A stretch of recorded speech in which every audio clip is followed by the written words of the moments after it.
are going to continue to trickle into the room. We're thrilled you're all here for this great session today, Cultivating Trust, Exploring the Writings of Etty Hillesum. Very, very fascinating.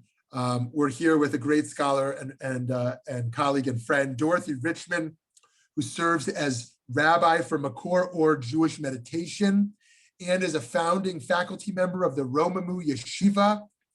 Her album of original music inspired by Torah is available on Bandcamp. Rabbi Dorothy Richman has been with us here at Valley Beit Midrash back in the days when together meant being together in the same room. We hope to be back in those days again soon. She is not only a great scholar and thinker, but a deep soul and a wonderful educator. And so welcome. We look forward to learning with you. Cultivating Trust, Exploring the Writings of Etty Hillesum. We thank Congregation Beth Israel for their co-sponsorship of today's program. Rabbi Richman, the floor is yours. Thank you so much, Rav Shmuley. I'm thrilled to be here. Thank you so much for the invitation. I love teaching about both trust and Etty Hillesum. So I'm going to, in some ways, just jump right in. And one of the things I like to do when I'm teaching is just to notice where we are in Jewish spiritual time. And where we are in Jewish spiritual time is we are in the month of ER. It's the 7th of ER. And in the counting of the Omer, we are on the day that's known as Gvura Shebenetzach. So strength or limitation of endurance. And I want to be thinking about endurance, netzach, as we're thinking about trust. What helps trust endure? And what challenges it? This woman, Etty Hillesum, that I'm bringing to you today, I think in many ways is a perfect primary text for these kinds of questions. And so it fits really beautifully in our calendar of Jewish time as well. So I want to share with you, before I get into Etty, just a short piece from Jeremiah. And I believe you have the source sheet. I'll put the source sheet in the chat. I listed the sources. Yeah, you're good again. Okay, wonderful. Thank you. And I'm also going to just put in the chat for anyone who'd like to see them, the English here of Jeremiah. Did the same thing. Thus said God, cursed be the one who trusts in humans and makes mortal flesh their strong arm. And they shall be like an arid shrub in the desert, and they shall not see when good things come. And they shall dwell in scorched places in the wilderness, a barren land that cannot be settled. So that's the cursed one who trusts, but trusts in other people. And now we're going to have the other side. Blessed be the one who trusts in Adonai, and Adonai becomes their trust. And they shall be like a tree planted by waters, and by a stream it sends forth its roots, and it shall not see when the heat wave comes, and its leaves shall be lush, and in a drought it shall have not care, and never cease from yielding fruit. So we can see that that Jeremiah here has pretty strong feelings, right, about who you should trust in and what real trust is. Right? And real trust can only, according to Jeremiah in this piece, seem to be the right way that we think about God. Now, what do we mean by the word trust? In Hebrew, this word that I've referenced in the Jeremiah is bitachon.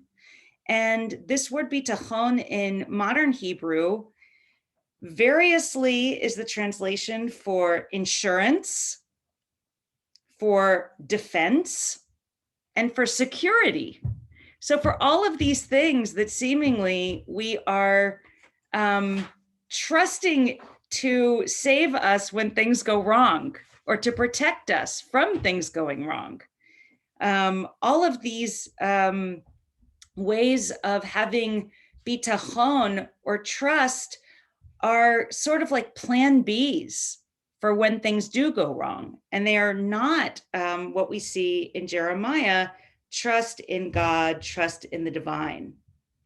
And really, I want to suggest that this is a false distinction, that we don't, of course, have to trust in just one or the other, that it is in many cases our trust in one another and our experience of trust with other humans that allow for our trust in the divine. And in the same way that our trust in the divine can lead to cultivating trust in other people. Nonetheless, I want to look at one other biblical text from Psalm 27. This is a well-known psalm because it's said every day during the whole high holiday season, from the month of Elul through Rosh Hashanah and Yom Kippur, and through to the end of Sukkot. Should an army besiege me, my heart would have no fear. Should war beset me, still I would trust. And the one thing I want to pull from here, again, this is trust in the divine, but the one thing that we're seeing here that I want to highlight is that this trust is unshakable. And it's an inner relationship with the divine that is not dependent on any external circumstances, and actually can withstand very challenging external circumstances. Which brings us to Etty Hillesum. Etty Hillesum was a young woman in her late 20s in Nazi-occupied Amsterdam, who began writing a journal. She began writing a journal when she was 27 in 1941. Almost 80 years, it's about 80 years ago and a month and change when she started writing this journal. And it catalogs what you would expect in the beginning. A lot of her relationships with men and with friends, and wondering what her career is going to look like, and talking about her relationships. And she's also very much working on herself and her ability to center and ground herself in spiritual practice. And she has a teacher, Julius Speer, who is helping her. And he actually is the one who recommended that she begin writing a journal to help her sort of stop feeling so buffeted about by her own emotions and by the events of the day, and to find some ways to be more solid in her life, which is something I think we can all relate to. And so this journal is a step in that direction. So if you're following along on your source sheet, on page 2 at the top, this is how she begins the journal after a copy of a letter that she writes before then. March 9th, 1941. Here goes then. This is a painful and well-nigh insuperable step for me. Yielding up so much that has been suppressed to a blank sheet of lined paper. The thoughts in my head are sometimes so clear and so sharp, and my feelings so deep, but writing about them comes hard. The main difficulty, I think, is a sense of shame. So many inhibitions, so much fear of letting go, of allowing things to pour out of me. And yet that is what I must do if I am ever going to give my life a reasonable and satisfactory purpose. It's like the final liberating scream that always sticks bashfully in your throat when you make love. I'm accomplished in bed, just about seasoned enough, I should think, to be counted among the better lovers. And love does indeed suit me to perfection, yet it remains a mere trifle, set apart from what is truly essential. And deep inside me, something is still locked away. The rest of me is like that too. I am blessed enough intellectually to be able to fathom most subjects, to express myself clearly on most things. I seem to be a match for most of life's problems, and yet deep down, something like a tightly wound ball of twine binds me relentlessly. And at times I am nothing more or less than a miserable, frightened creature, despite the clarity with which I can express myself. And I love that this is the beginning of her journal, because you get such an interesting introduction to this woman, right?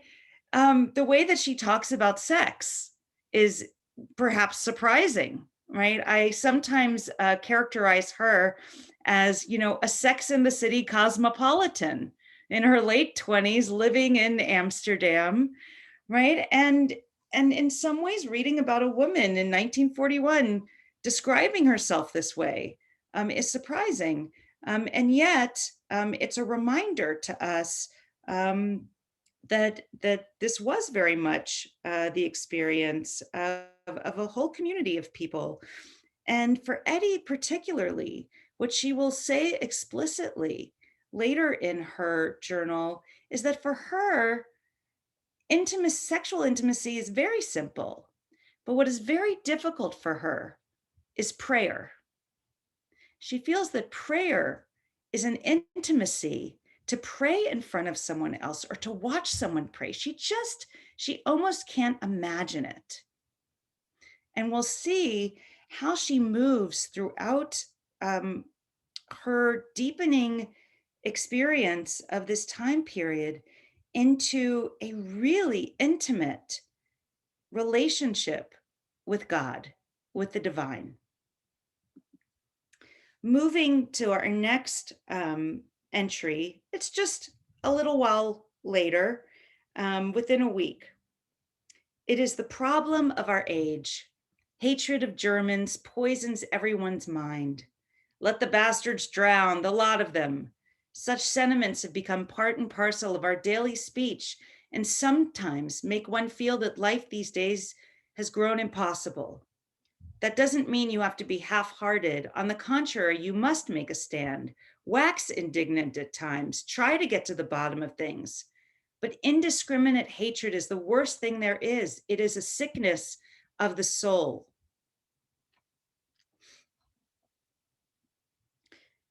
And then she continues later that night. Sometimes I am amongst people who indulge themselves freely in expressing their hatred, admittedly quite understandable, of our new rulers. They will often say things that are absolute lies, but which they use to egg one another on and to work one another up. They are seeking to shore up their hatred and are determined to stick to their guns. I just sit there then and think my own thoughts. Nazi barbarism evokes the same kind of barbarism in ourselves. We have to reject that barbarism within us. We must not fan the hatred within us, because if we do, the world will not be able to pull itself 1 inch further out of the mire. You can be very militant and act in a principled way without being crammed full with hatred. And this is something we're going to see becomes really characteristic of Etty's thought and writings. She doesn't want to be filled with hatred, even righteous and justifiable hatred. She never wants to, even when she is in a camp, we'll see, she doesn't want to paint all Germans with one brush. She refuses to fill herself with hatred. And she works very hard to try, in very trying circumstances, to continue to grow in love. So shortly thereafter, on March 17th, 1941, she talks about her spiritual practice and how it's paying off. My center is growing firmer by the day. In the past, for all my fine and well-founded theories, I was nothing but a fluttering, insecure little bird. And now, deep inside me, there is a center of strength, which also radiates strength to the outside, as I can tell from the reactions of my fellow men. And so here we see Etty consciously telling us about her spiritual practice and what she's seen come through. And if you're wondering, what does this spiritual practice look like? In the next entry of June 8th, still in 1941, we get a clearer picture, at least of some of the things she's doing. In addition to her work with Julius Speer, in addition to some physical exercises she's doing, she's going to talk about some meditation. I think I'll do it anyway. I'll turn inward for half an hour each morning before work and listen to my inner voice, lose myself. You could also call it meditation. I'm still a bit wary of that word, but anyway, why not? A quiet half hour within yourself. But it's not so simple, that sort of quiet hour. It has to be learned. A lot of unimportant inner litter and bits and pieces have to be swept out first. Even a small head can be piled high inside with irrelevant distractions. True, there may be edifying emotions and thoughts too, but the clutter is ever present. So let this be the aim of the meditation, to turn one's innermost being into a vast, empty plain, with none of that treacherous undergrowth to impede the view, so that something of God can enter you, and something of love too. Not the kind of love deluxe that you can revel in deliciously for half an hour, taking pride in how sublime you feel, but the love you can apply to small, everyday things. I might, of course, read the Bible each morning, but I don't think I'm ready for that. I still worry about the real meaning of the book, rather than lose myself in it. And here we find, first of all, a woman in 1941, a Jewish woman, practicing what she's calling meditation. But also, we're seeing her understand that sometimes the cognitive can get in the way of the spiritual. Sometimes reading even Torah can just lead us to think about, what is this? And do I like it? And do I not like it? And who wrote it anyway? And what are the commentaries? And I think I heard someone say this about it. And she's saying, I just don't think that's what I need right now.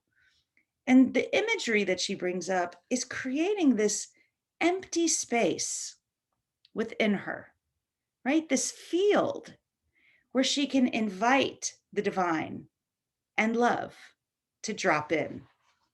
And that's what she's working towards.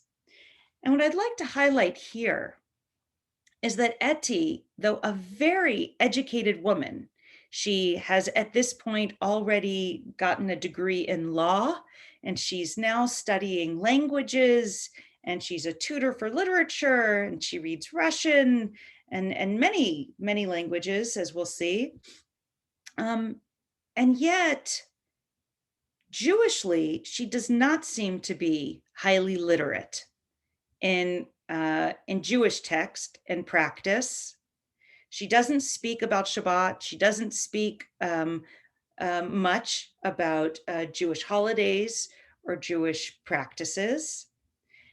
And yet, what she does as we watch her in this journal is she creates, really by herself, a relationship to God. She's not creating her own religion, but she's creating her own relationship. And the whole time she is proudly Jewish, and as we will see, very firmly affiliates and considers herself a part of the Jewish people. So now we're going to move forward to September 24th, 1941. And now I have that solemn feeling again. I must set about everything afresh once more. I don't think I've been working on myself with the necessary seriousness of late. I thought that I could carry on as I am. This afternoon, I suddenly found myself kneeling on the brown coconut matting in the bathroom, my head hidden in my dressing gown, which was slung over the broken cane chair. Kneeling doesn't really come easily to me. I feel a sort of embarrassment. Why? Probably because of the critical, rational, atheistic bit that is part of me as well. And yet, every so often, I have a great urge to kneel down with my face in my hands, and in this way, to find some peace and to listen to that hidden source within me. And so, again, in this piece, we see both her struggle to sort of balance her very educated mind and all that she knows and doubts and thinks about with what she's recognizing are deep spiritual needs and the need just to pray. And I want to focus for just a moment on what prayer means to her here. Because the way that she describes it is to A, find some peace, right? And B, to listen to that hidden source within me. And so she has this conception that God is not some far away deity, but is a source within her that if she can quiet herself down, she can access it. And we'll see this continue. And I see that there's some questions. Do feel free to ask questions in the chat. I'll probably relate to them towards the end, but just so that you can remember what your questions are as we're going, do feel free to list them in the chat. Moving ahead to March 20 in 1942. And in the diary, I didn't bring these sources so much because I wanted to focus on her relationship with the divine. But throughout the journal, we see things like, oh, today we had to pick up our gold stars to wear. Oh, today they put the sign up in the park that Jews could no longer ride bicycles, right? And so the document is not only this amazing spiritual document, but it's also a document in real time of a community witnessing, right? The Nazi occupation and how the different laws start to limit their movement, and eventually how the Amsterdam community will be sent to a transit camp, Westerbork.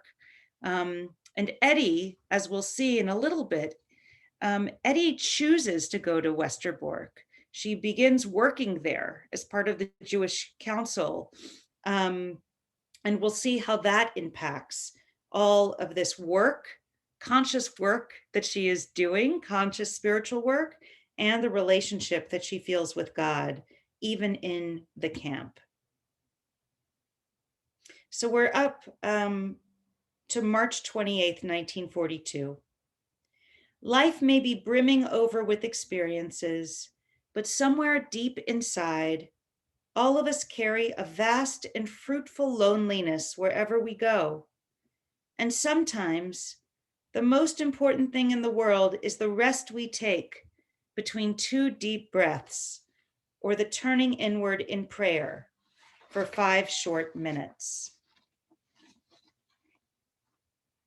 In April 24th, 1942, in our next source, I picked this one also mainly because it's actually today. It's 79 years ago on the 7th of ER. And I often like to see in Etty's journal when I teach her what she said on this very calendar day. And so I want to read to you a selection from what she said on the 7th of ER. Bit by bit, you learn this too. On those days when you feel physically out of sorts, don't hit out and make trouble for those around you.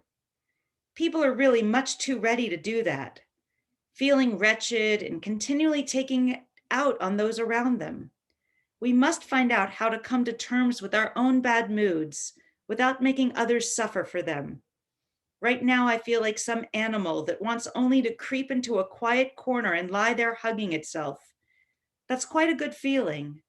Not to want to hit out, but to stay quietly curled up in some corner. And also not to let your thoughts and feelings spill out on everything around you. I used to do that all the time. Then I would poison everything, everything that came near me, everything that came into my head, everything I set eyes on with my bad feelings. Now, I know how to isolate and accept that mood and make sure it causes no more trouble. Such days are really very trying. One thing that I like about this selection is that she's honest, right? Sometimes you're just going to have a bad mood, and we're seeing her work out how to deal with that, right? This might be wisdom that some of us, it took us a really long time to figure out that we don't have to blame other people or make them share in our bad moods or our bad feelings. And she's figuring this out. But one of the things I like about this particular passage is she seems to be, understanding about it and working through it. But at the end, she still says such days are really very trying. Doesn't mean any of this is easy. It doesn't mean that any of the practice that she's talking about is simple to actually do. And in the next short entry from July 5th, she says, for a whole year now, I've been working at the quiet space within me so that it is now expanded into a great hall, palpably present. And with your indulgence, I just want to take a moment. I made a little chant to this because I feel like some of these teachings of hers, it's good to soak in them for a minute or two. So I'm just going to play a little chant that I set to this because I think this idea of working at the quiet space within us until it can expand is a beautiful definition of what we're doing when we engage spiritual practice, whichever spiritual practice it might be, working at that quiet space until it becomes a great hall.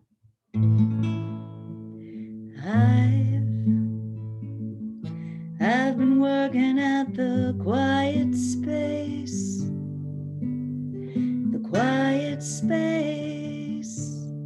within me.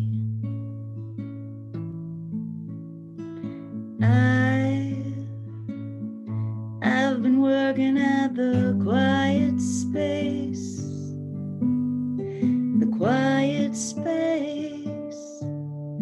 within me.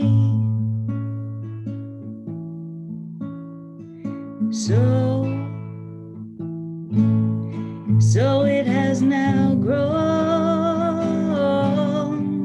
It has grown into a great hall.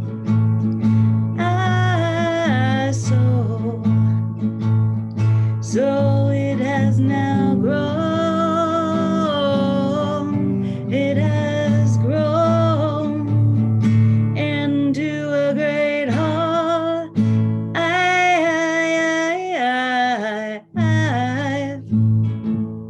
I've been working at the quiet space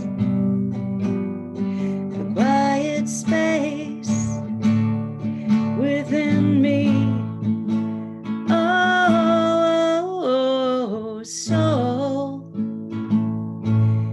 So it has now grown. It has grown into a great hall.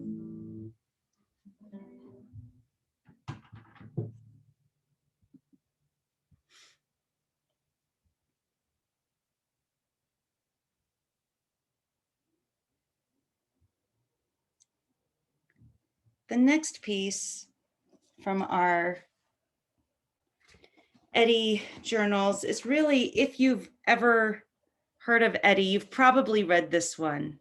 It's one of the most famous pieces. It's from July 12th, 1942. Dear God, these are anxious times. Tonight, for the first time, I lay in the dark with burning eyes, as scene after scene of human suffering passed before me. I shall promise you one thing, God, just one very small thing. I shall never burden my today with cares about my tomorrow, although that takes some practice. Each day is sufficient unto itself. I shall try to help you, God, to stop my strength ebbing away, though I cannot vouch for it in advance. But one thing is becoming increasingly clear to me, that you cannot help us, that we must help you to help ourselves. And that's all we can manage these days, and also all that really matters, that we safeguard that little piece of you, God, in ourselves, and perhaps in others as well. Alas, there doesn't seem to be much you yourself can do about our circumstances, about our lives. Neither do I hold you responsible. You cannot help us, but we must help you and defend your dwelling place inside us to the last. There are, it is true, some who, even at this late stage, are putting their vacuum cleaners and silver forks and spoons in safekeeping instead of guarding you, dear God. And there are those who want to put their bodies in safekeeping, but who are nothing more now than a shelter for 1,000 fears and bitter feelings. And they say, I shan't let them get me into their clutches. But they forget that no one is in their clutches who is in your arms. I am beginning to feel a little more peaceful, God, thanks to this conversation with you. I shall have many more conversations with you.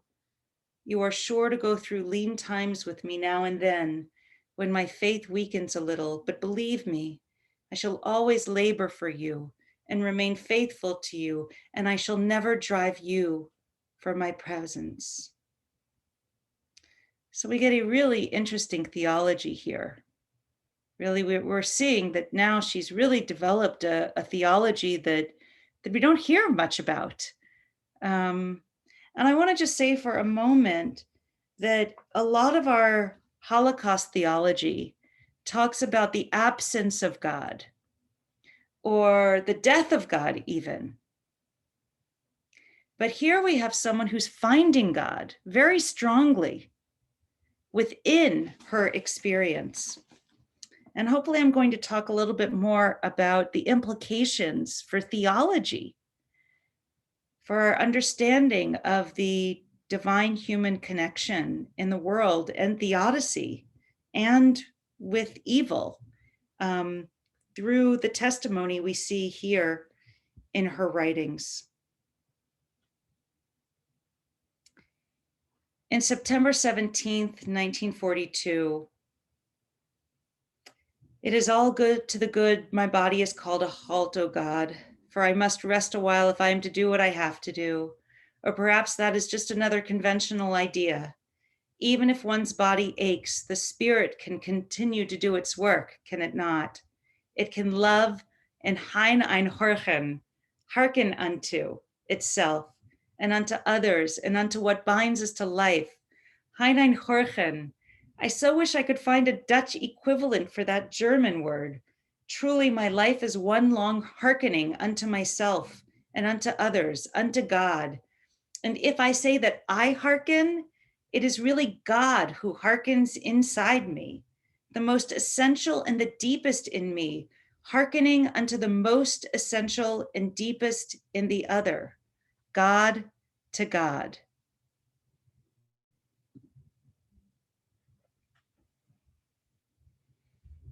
I'm going to move ahead to October 3rd, 1942.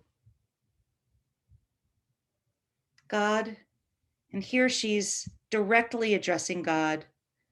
She does this many times in the journals. She writes her prayers to God. God, grant me the great and mighty calm that pervades all nature. If it is your wish to let me suffer, then let it be one great all-consuming suffering, not the 1,000 petty anxieties that can break a human being. Give me peace and confidence. Let every day be something more than the 1,000 everyday cares. All those worries about food, about clothing, about the cold, about our health, are they not so many denials of you, my God? And don't you come down on us hard in punishment with insomnia and with lives that have ceased to be worth living?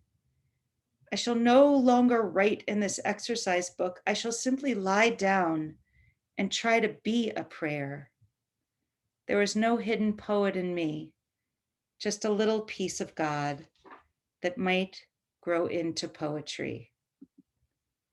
I'll just take a moment here for another chant break for this last piece.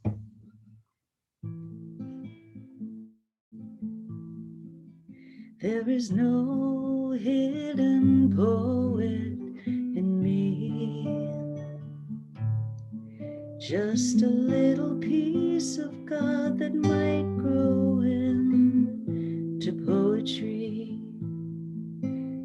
There is no hidden poet in me, just a little piece of God that might grow into poetry.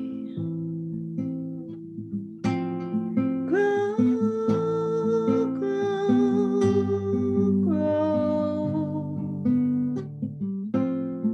grow, grow, grow. There is no hidden poet in me, just a little piece of God that might grow into poetry.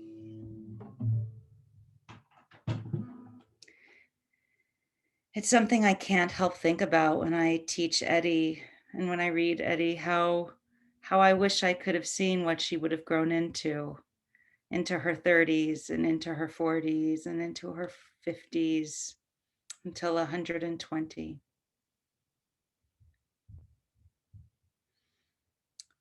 On October 4th of 1942, sometime in the middle of the night, she writes, God and I have been left all alone, and there's no one left to help me.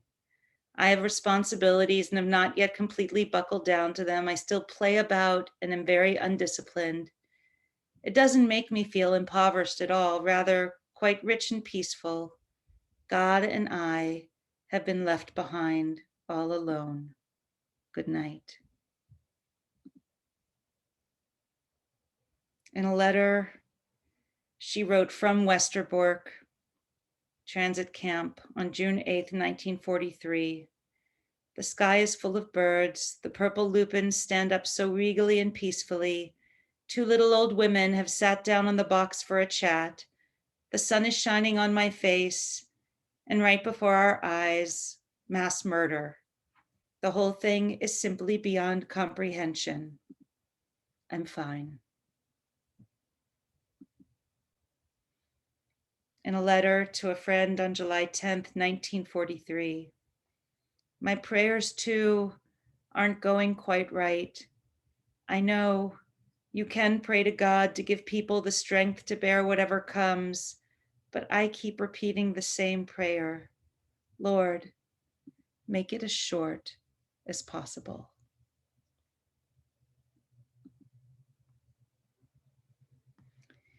In a letter to another friend in August, this afternoon I was resting on my bunk and suddenly I just had to write these few words in my diary, and I now send them to you.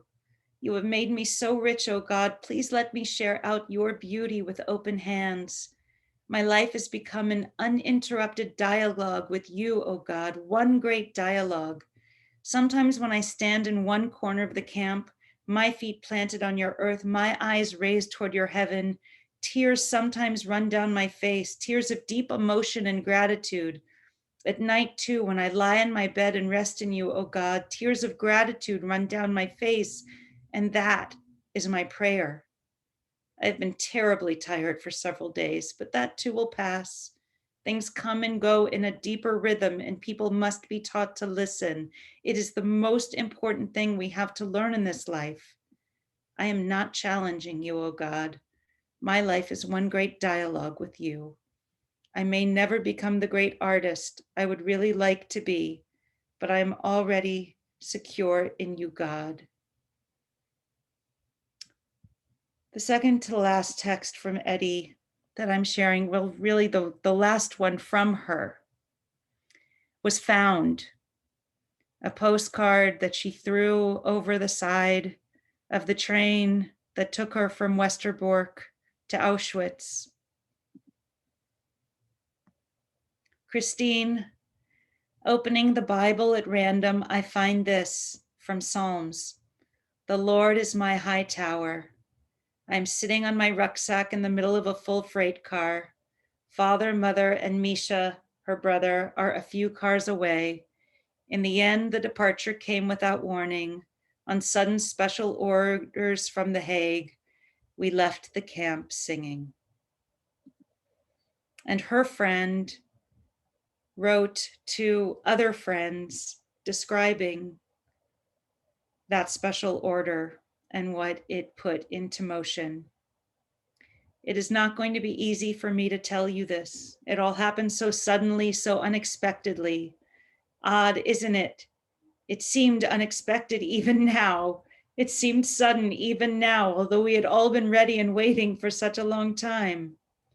And there she set foot on the transport boulevard, which she had described just 14 days earlier in her own incomparable manner, talking gaily, smiling, a kind word for everyone she met on the way, full of sparkling good humor, perhaps just a touch of sadness, but every inch our Etty, the way you all know her. I have my diaries and my small Bibles and my Russian grammar and Tolstoy with me, and I have no idea what else there is in my luggage. We know that she and her family arrived in Auschwitz, and there is no confirmed record of when she was murdered. The Red Cross picked a date in early November, which has become the day on which her death has been observed.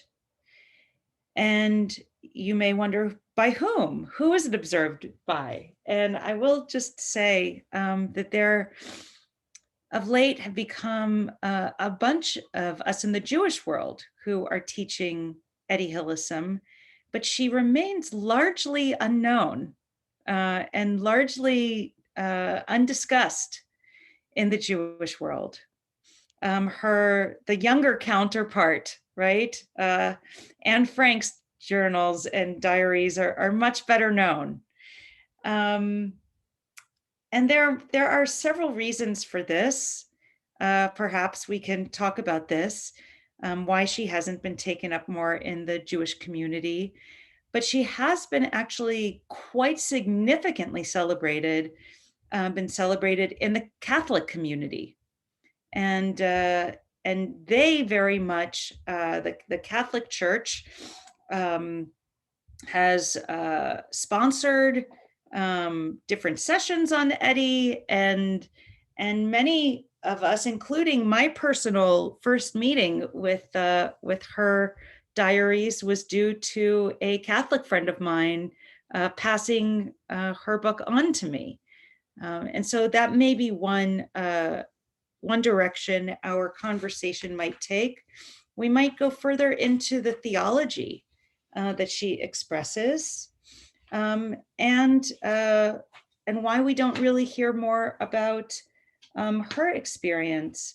I'll maybe just say one thing about this before we go into some questions and discussion, which has just been fascinating to me, which is that you may have heard of the stress response of fight or flight, right? That this was through psychology and biology, evolutionary biology. There was this idea that humans, when we are in incredible stress, that we either fight or run away.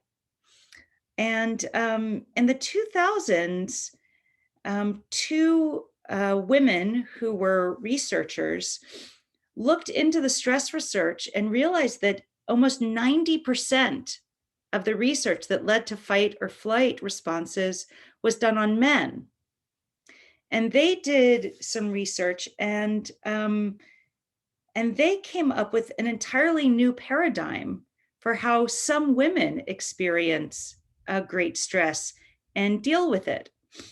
And now I'm quoting, they say, because whether a woman is pregnant when she is threatened or nursing or surrounded by children, neither fight nor flight will be of much use. She forms alliances with others that are protective as well as comforting. And instead of fight or flight, they named this tend and befriend.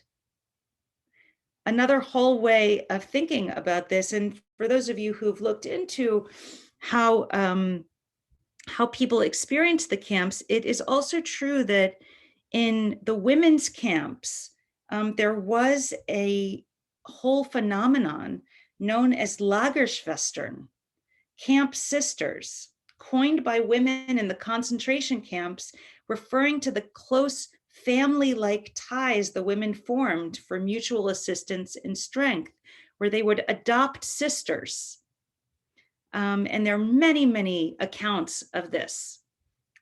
And so I think that maybe my last word on this is that when we think about what God looks like and who we would have expected God to be, even in the camps, right? That here we're getting an example, not of Joshua's God, not of the militaristic conquering God that's going to come in and take care of the bad guys and clear the way for us. But perhaps this is more akin to Ruth and Naomi's God, the God who shows up after disaster or in the midst of disaster and helps us not only trust in God, but form the trusting relationships with one another that can get us through to whatever place that we go. All right. I'd love to open this up. And I see that Carrie asked, which version of An Interrupted Life am I using as the source material? And Carrie's mentioning a 1981 paperback version. Yes. So I am using a different version. The paperback is widely available. It's a great place to start. The version I'm using is a much later and not abridged version. The paperback, just like Anne Frank's diary, was highly edited and abridged, as was Etty's in the paperback. So I have a 600 and some page diary, which is actually quite difficult to find. If you can find one, that's great. But there is also a 2-volume bilingual version, also not cheap.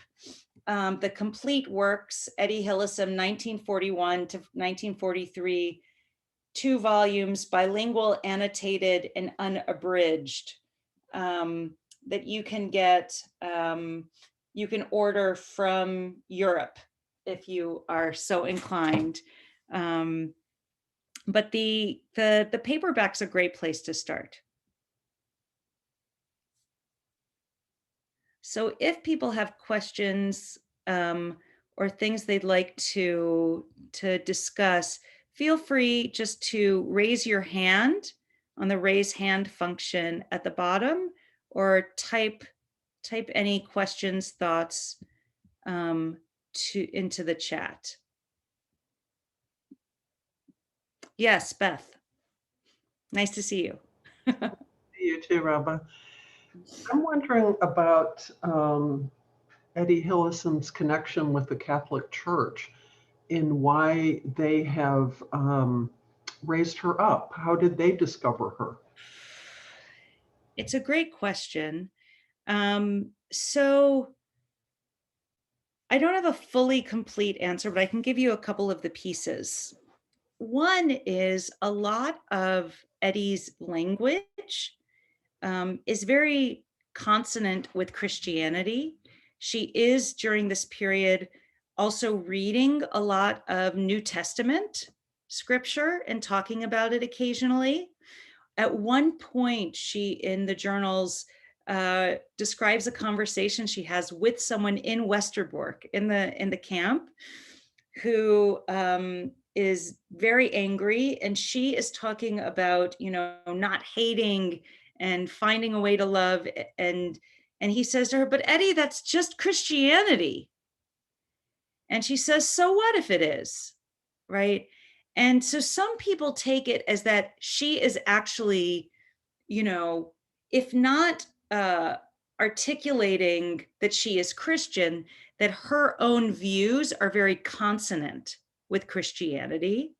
So there's that. There's also, quite frankly, a whole drive that there were, other Jewish women, Edith Stein, for example, who became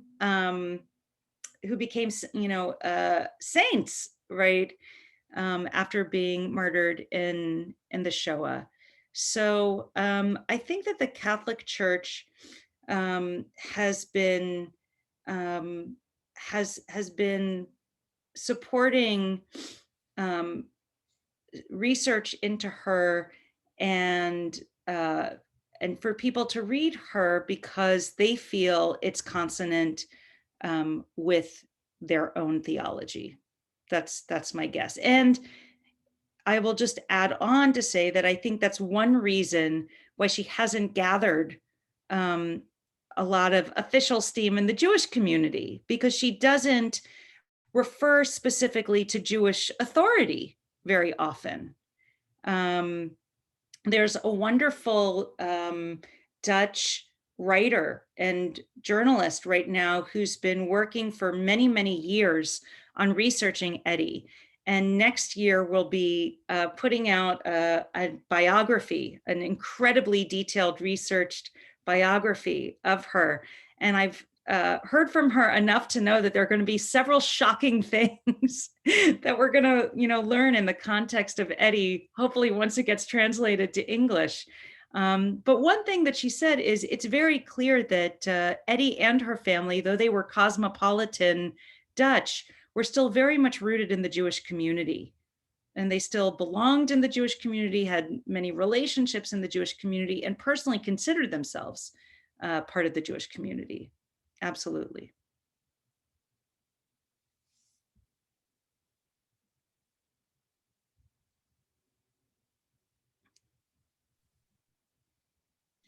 Rabbi, I don't know if you saw the question in the chat over there. Oh, no, I'll look. Thank you. Was she aware of what was happening to Jews across Europe and also with the progress of the war? It's a great question. She knew that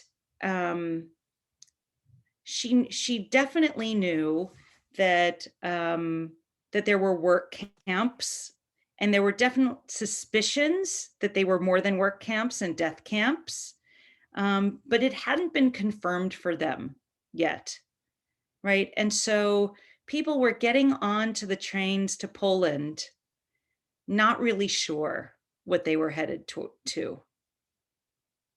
And, it would be wonderful to have any kind of writing or any kind of record of how she felt once she found out what was going on, right? A further challenge to her theology, perhaps, but we don't have any evidence. Laura Bendel, oh, there we go. She just sent you a question as well.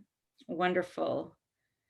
What does Etty's writing say to us in today's world? Thank you, Laura, and lovely to see you. That's a question I ask myself all the time. I wonder about you, but ever since I was a young girl and found out about the Shoah, right? It's been a constant part of my awareness. How would I respond? What would I do? Who would I be? How would I react? And I, of course, have no idea, right? I have no idea the truth of that. I think that there are moments in our times, and certainly in all of the wonderful work that Rav Shmuley leads and coordinates, there's plenty to do in this world, and the question of, how much are we actually in a situation where people are very much in terrible straits. How would I deal with this, either as a victim, or as a bystander? And one thing that Etty really offers to me is another possibility, right? And let me be clear, I don't think that I have no sense of saying anyone should have acted in one way versus another, or that there's one way to respond or react. But I think that Etty's journals really give us evidence of what it looks like to apply spiritual practice to the most challenging of situations. And what is possible? Is it possible to hold on to your idea that you don't need to hate people? Is it possible? Is it possible to still find peace and to still have a conversation with God, even in a camp? Is it possible? Right? And to me, it doesn't really even matter, what her last moments looked like, what her last months looked like, right? Up through this, she leaves us a record, right, of what is possible, of one way which is possible, which I think opens things up for us. And it definitely, for me, challenges me to think about how my own spiritual practice is working and what I give to it, but also how it impacts others around me and how it leads me to act in the world. I think all of that is really a direct implication of her journals. But I'd be curious if there's anyone else who has different feelings about that. Yeah, Beth. I'll make this the last comment or question here. What I find, the thing I find most touching in in each piece of her writing that you've brought to us is how she says, all that really matters, that we safeguard that little piece of you, God, in ourselves. That is so touching. And I think that is a very worthy task for a contemporary person as well. Even someone, I'm a suburbanite living in a secure home. I have shelter, food, and I have no existential threat over me. And yet I still think safeguarding that little piece of God is a very, very worthy task. Amen. And, maybe I'll close with when she, it was chaos when she realized that she and her family were suddenly, they had been told they were going to not have to go to Auschwitz. And there's a whole story about what happened that I'm going to skip, but she mentions that she just opens the Torah, right? And she comes to this piece of Psalms chapter 18:3. Adonai, my crag, my fortress, my rescuer, my God, my rock, in whom I seek refuge, my shield, my mighty champion, my haven. That this is what she just opens to, in the midst of that moment. I think that it, in some ways, sums up what she talks about trying to do. And so in a sense, she's bringing the Psalms, right, into Westerbork and onto the train with her, which to me is just, I wish there would have been a different ending to the story, but this one also moves me deeply. So thank you for allowing me to share her with you. Oh my goodness, what a gift for us to have been able to learn and benefit from such a lovely presentation of poetry and of history and of song and of hope and of musar, of character development, and the chance for us to be reflective on our history and of our present and of our future in such a gentle and yet poignant way. So Rabbi Dorothy Richman, you are so great. We're so fortunate to have you as an educator in our Valley Beit Midrash community. And thank you for this time. And thank you all who joined. And I know some of you who joined followed Rabbi Richman here. So I hope you'll continue to follow her. And I hope you'll also continue to join with us at Valley Beit Midrash. Wishing everyone a wonderful day. See you soon. Thank you, Rabbi Richman. That was wonderful. Thank you Wonderful. so much. Touching and beautiful. Thank you. Thank you so much.